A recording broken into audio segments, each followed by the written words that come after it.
story, right?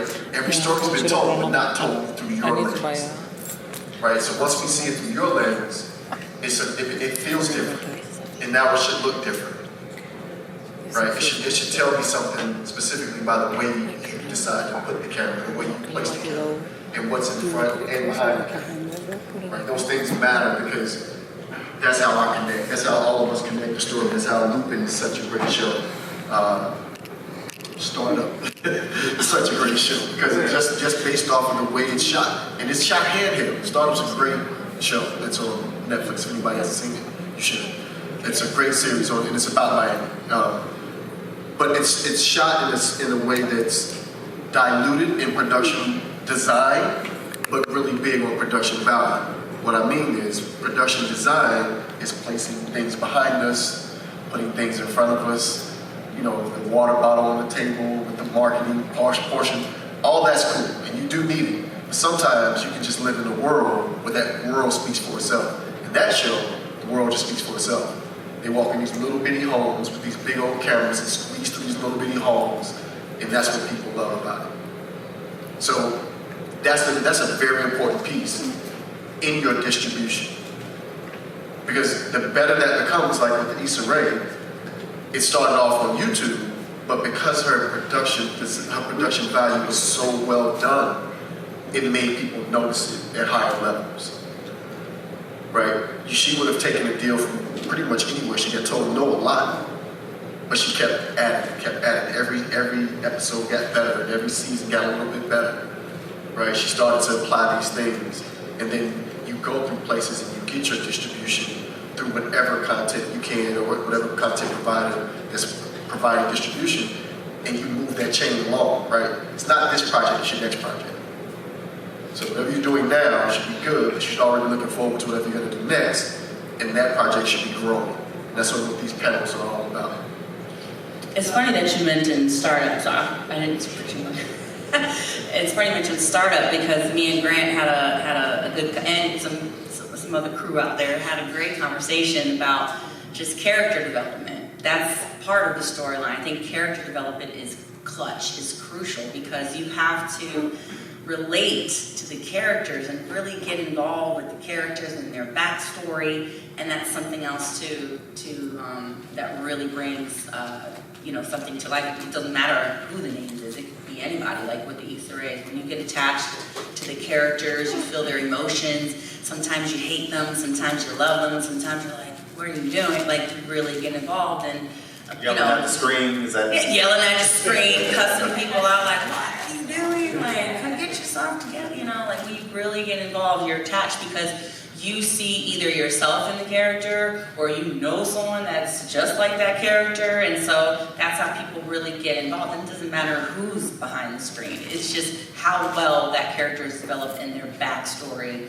contributes to the whole storyline. So that's Yep, I would agree with both comments that were just made about the story and everything else and the characters and the connection.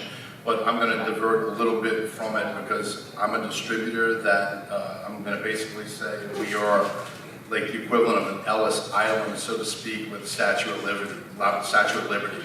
People come to us and bring us their weak, they're tired, they're weary.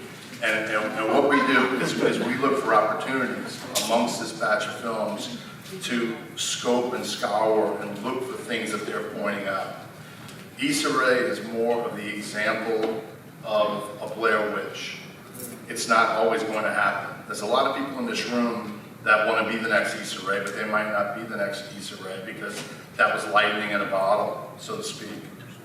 There are a couple of people in the room, and there's one gentleman here, I'll point out in the back, Carlton Clay, who we found because he was putting out web content.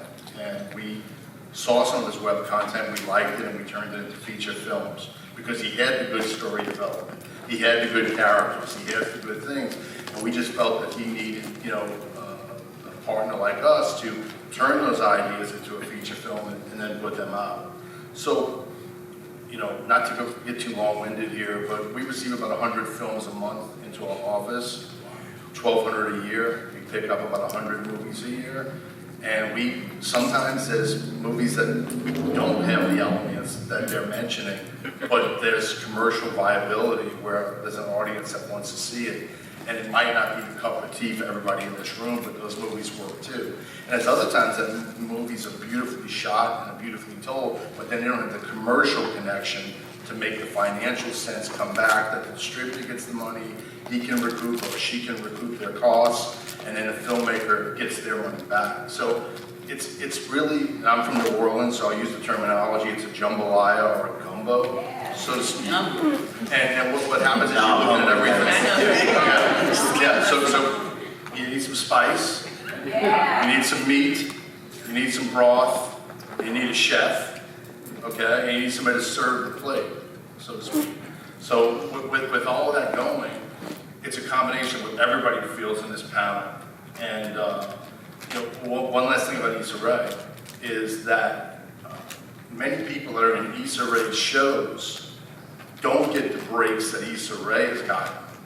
But then we benefit by the second and third leads from those shows coming to us and wanting to be in our films. And we've just had Dominique Perry from the Issa Rae show in a couple of our movies because, and then we can say, from Issa Rae's show. And then we provide that next level for her or him to break through. Yeah, I mean, that's great. Definitely, since the two of you are not American, I want to hear your takes on it. I just want to say something on what Doug just said. We just shot a feature film, and really no names at all. Trust me, I've worked with a lot of people. Danny Glover, he narrated one of my documentaries. Tommy Flanagan, Daryl Hannah. But these actors were as good as any actor I've ever worked with. And then towards the end, we had the opportunity to pick up this woman named Tamara Glenn. You don't know who Tamara Glenn is? Not a lot of people do, but she was in Halloween 5, which, happened a long time ago. But when you have that ability to say, hey, we have someone from Halloween 5, no one's going to say, oh, Halloween 5. They're going to think, oh, Halloween. And that helps, they'll go crazy over that. So Kevin, I was going to say, as a distributor, you would say from the Halloween series. Right, exactly. By the way, that's right. Yeah, there you go. So, I want to hear from the both of you, and I'm keenly interested in this because content now has become global. And I mentioned Lupin, I mentioned Who Killed Sarah. So, and you're specific to I'm gonna get to you in just a second. To web series. So I want to get, while we're already down there, about web series. What are you looking for when you look at web series? So from a web series perspective, we're dealing obviously with a different layer, or I guess, from a baseball analogy, we're sort of, at least our platform is sort of viewed as kind of like a minor leagues to their majors. And of course, being web series, we're very focused on episodic or serialized content. We don't care about films at all. And in part because as a platform, if we're going to retain an audience, we actually, with independent filmmakers with no A-list, B-list, or C-list celebrities, we need to have an ongoing storyline that brings them back, which, gets to a point you've already heard from these guys, is that story rules. And any episodic content is not a cinematographer's medium. It is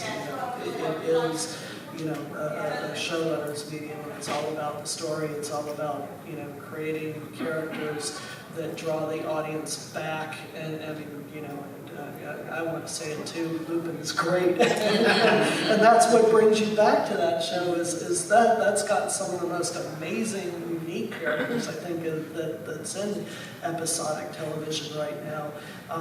But unlike what everybody else is saying, is I will care less about production quality. I will forgive production quality issues for better story.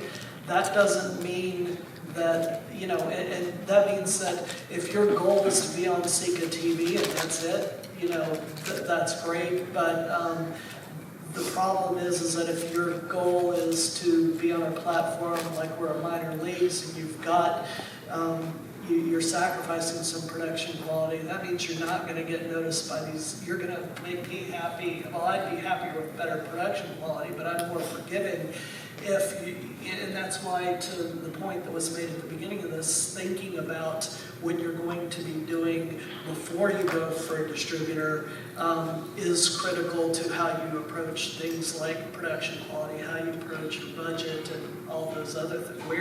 I mean, every production, whether it's a $100 million production or a $10,000 production, has to make budget trade-offs and say, I'm going to do this and not do this, or they won't notice this, or, you know, oops, I'll let the Starbucks cup in the scene fly.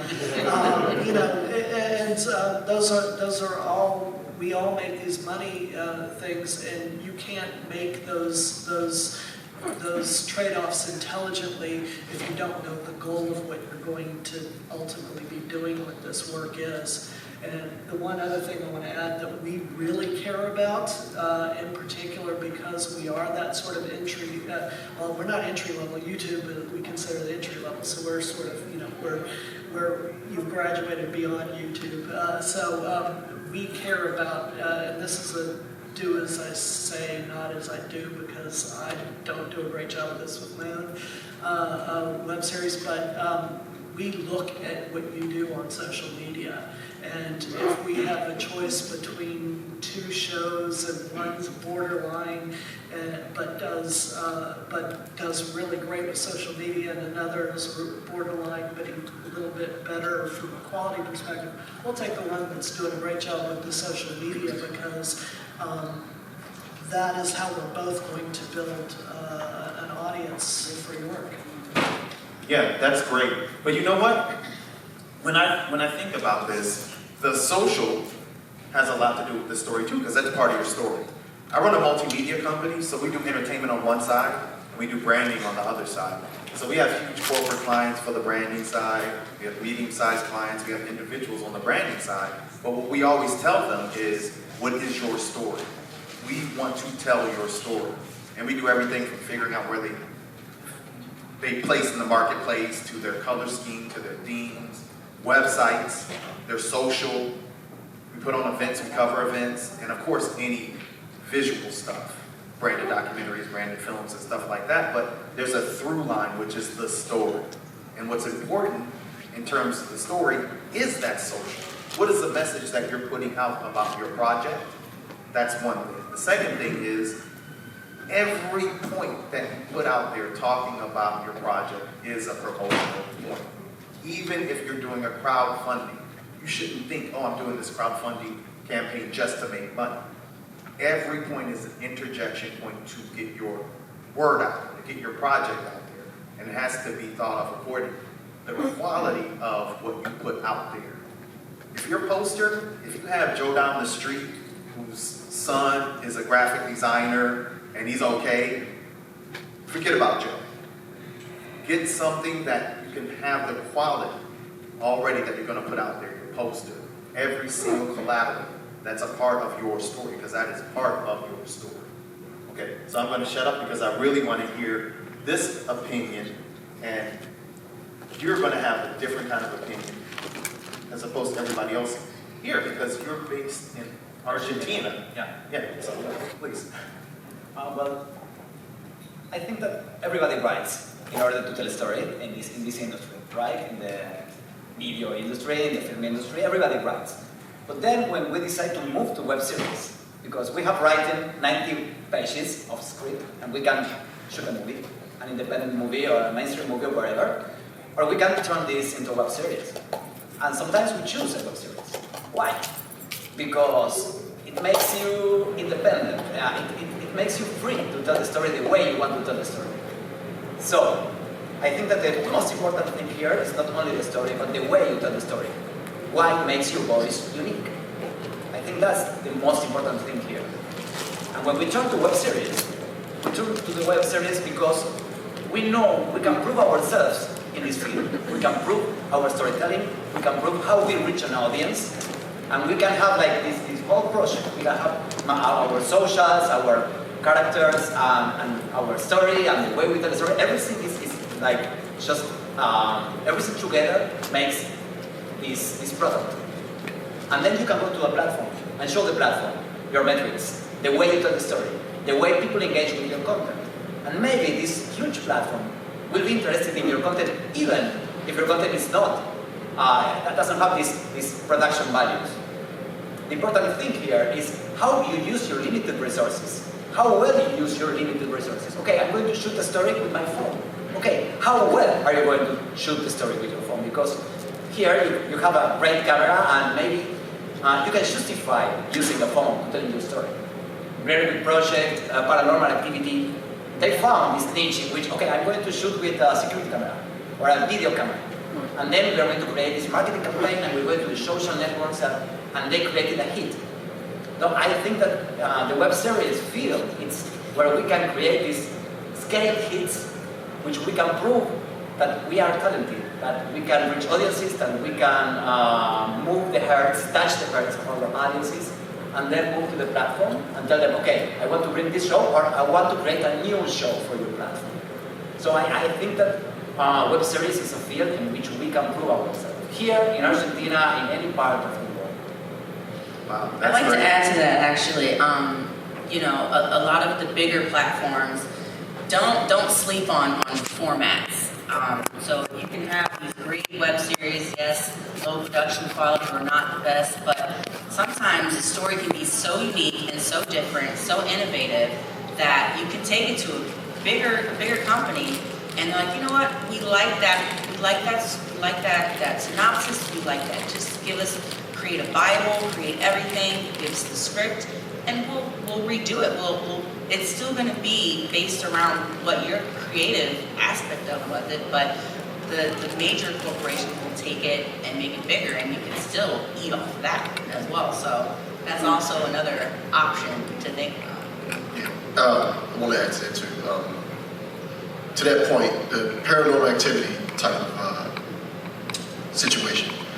So paranormal activity, when it came through Paramount, and it was shot with very low budget, everything.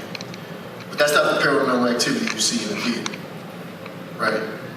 They went in, we went in, did a lot of things to that to make it scalable to put into theaters. Pumped a lot of money into an $8,000 film, right? It pumped a whole lot of money into that film, hundreds of thousands of dollars to make that film sound-wise, way better, picture quality-wise, to make it better than what it was shot on. That's, to Nina's point, is you get the majors involved because they agree that it's worth it. And they reinvest in it, which they also reinvested in you.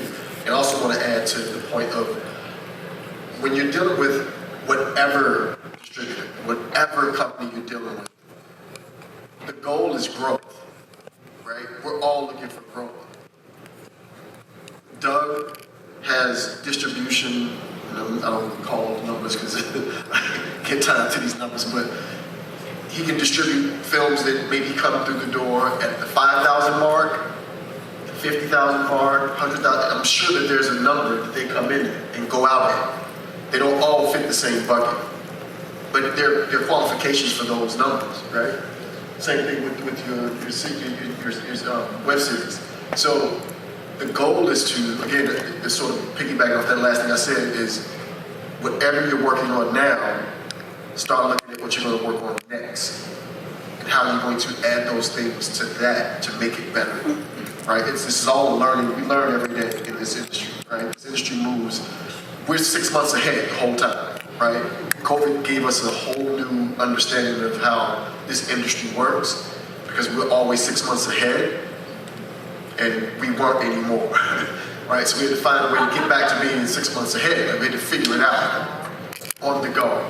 So with working out where you want to put these things, what the production value is going to be, how great the story is going to be, what the actors are going to, why you're doing, that's just part of the process, but while you're doing that, again, you don't have to have the best production value.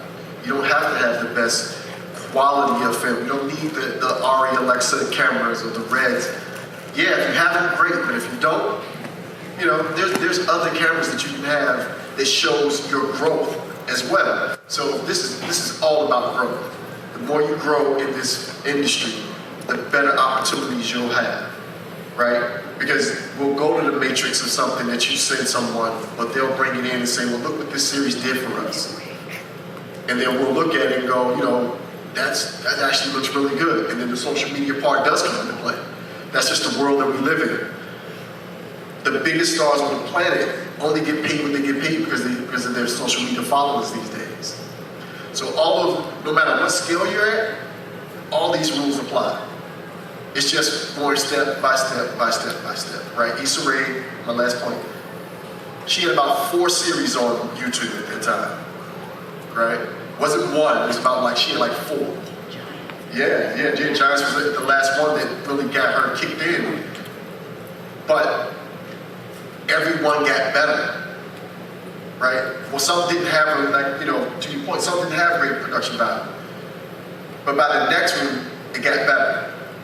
The story structure wasn't as solid in the first one. But by the third one, it was there. And that's when they knew, okay, we can work with her. She has some great ideas, she has some really great content, and she's pushing really hard. And her numbers weren't great. They were good.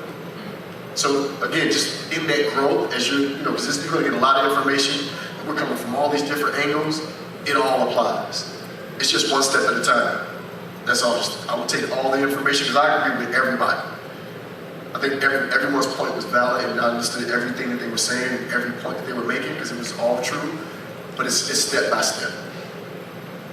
I'd like to add one thing. It's kind of a combination of what everybody is saying here, and also to validate the importance of events like this that Brian's putting together.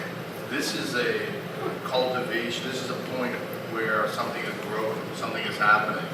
You don't know yet, but you have a project, or you want to make a project, and you're very, very close to figuring out what to do with that. So to go back to the earlier point of having a plan for distribution in the beginning, very, very important. The worst case scenario is at the end when you make a project and you say, what do I do with it now? I used to have a traveling roadshow we did many years ago called I've made a film, now what? Okay, take that whole idea and trash it and lock your distribution plan in first.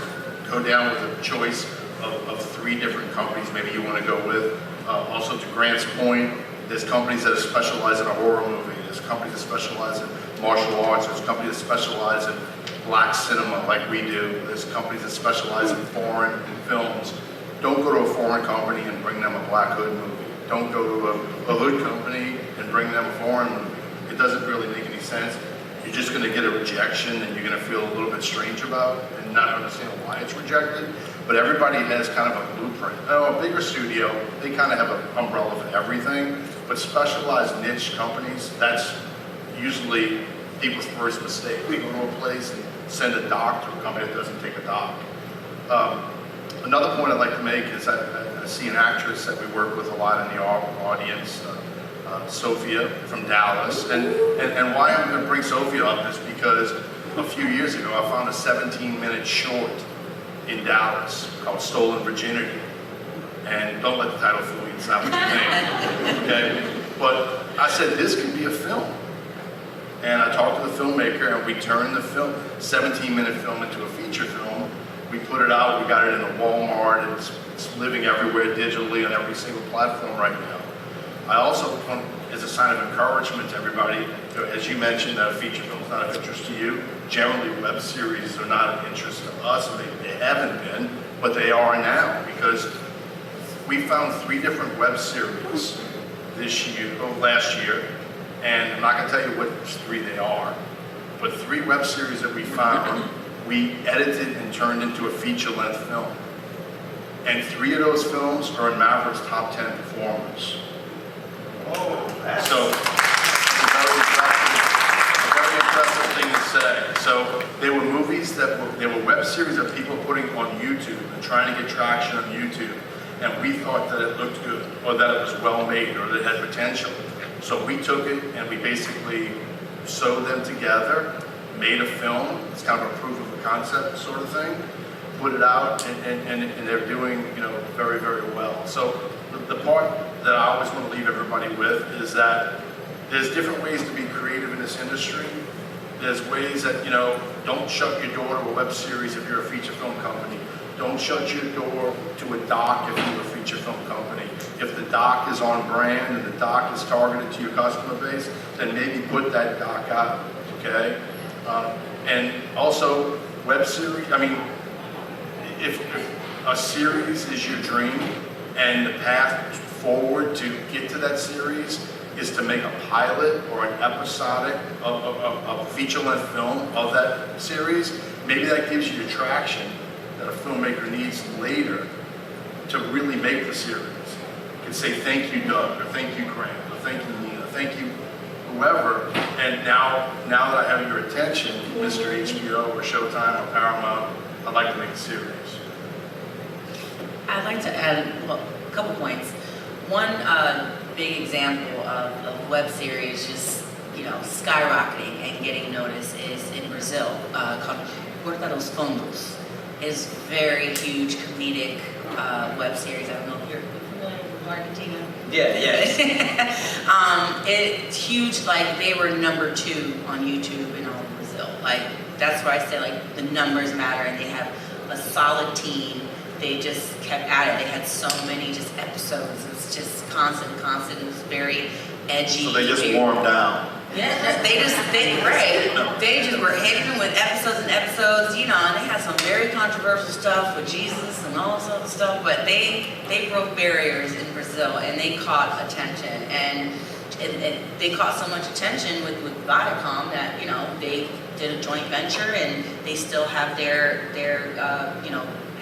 partnerships, and they still have ownership in that whole series. But it's like the number 2 web series and whole just production in all of Brazil. So it can happen. You just gotta keep, same thing going with Grant was saying, you just gotta keep at it, keep putting out, and also have a solid team around you to keep putting that out there and making the quality better. Which also leads to my next point. I'm gonna take off my my Viacom hat from a lawyer perspective. IP is very important, and ownership, and making sure that you keep that credit. And I know we talk about distribution and you want to get your stuff out there so much, but a lot of these companies, I'm not saying you guys, but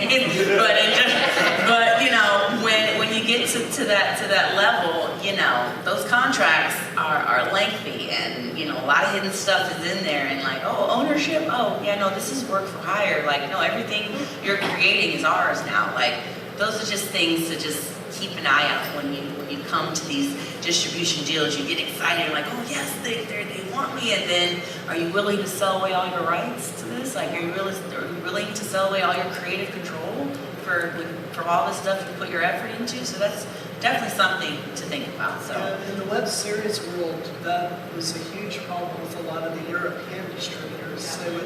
They would ask for all, you put together a web series and you hope to have something bigger out of it, but you want to get it seen right now. You find